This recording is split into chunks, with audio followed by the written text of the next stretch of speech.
Hi guys, Saritha pixel మా channel పేరు.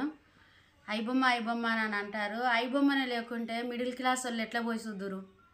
Middle class వాళ్ళు చూడాలన్నా కూడా మనిషికి 1000 రూపాయలు 800 700 టికెట్ అంటే వాడు చేసేదే కూలి. ఇటు ఆటో నడుపుకొచ్చుకుంటాడు, వాడు కూలి పని చేసుకొచ్చుకుంటాడు, రేకులు ఏరుకొచ్చుకుంటారు. వాళ్ళు ఎట్లా చేసుకొని ఎట్లా పోవాలి వాళ్ళు? అంటే వారం రోజులు అమ్ముకొని సినిమా చూడాలా? వాళ్ళు ఐబొమ్మ తీసుకుంటారు. అదే వాళ్ళ భార్యకును భర్తకు లొల్లి కాకుంటే, రవికును వాళ్ళ భార్యకు లొల్లి కాకపోతే ఐబొమ్మ బయటపడినా అది అట్నే కంటిన్యూ కదా. ఆయన దొరకబట్టించుట్లా ఈ బయటపడింది. ఈ బయటపడుట్లా మన రవి తీసిండు కదా అని పోలీసులో పట్టించింది వాళ్ళ భార్య పట్టించే దొరికింది. కానీ ఆ ఐబొమ్మ అట్లనే సస్పెండ్లోనే ఉండు కదా. అంతవరకునే ఆ సస్పెండ్లోనే ఉంటే అందరు చూసేటోళ్ళ కాదా? ఆమె న్యాయం లేదని అన్నట్టుగా ఆయన తీసుకుపోయానని అంటే సినిమాలలో ఇప్పుడు తీస్తారు. అప్పుడు ఉండేది, అప్పుడు 150 60 రూపాయలకు టికెట్ ఉండేది. ఇప్పుడు 1000 అయితేనే సినిమాకు పోవాలి, లేకపోతే లేదు.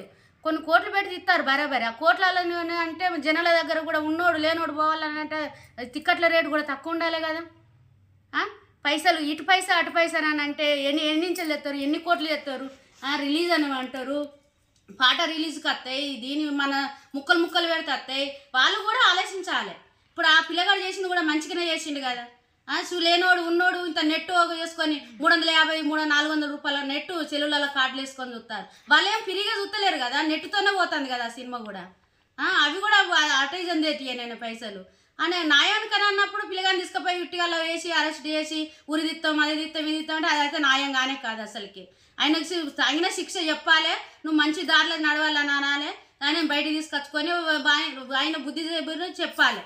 లేదు ఇప్పటి నుంచి ఇట్లా చేయకరా బాబా అని చెప్పాలి. కానీ ఉరి తీసుడు అయితే ముచ్చటైతే అది న్యాయం కాదు. లేనోళ్ళు కూడా చాలా ఇబ్బంది పడతారు. రవికి అయితే తక్కువ శిక్ష చేయండి, తీసుకురండి. మన దేశానికి ఉపయోగపడేటట్టుగా ఆయనతో మంచిగా చెప్పించుకొని మంచి బుద్ధి చెప్పురు. కానీ పెద్దోళ్ళకైనా చిన్నోళ్ళకైనా అందరికి దండాలు.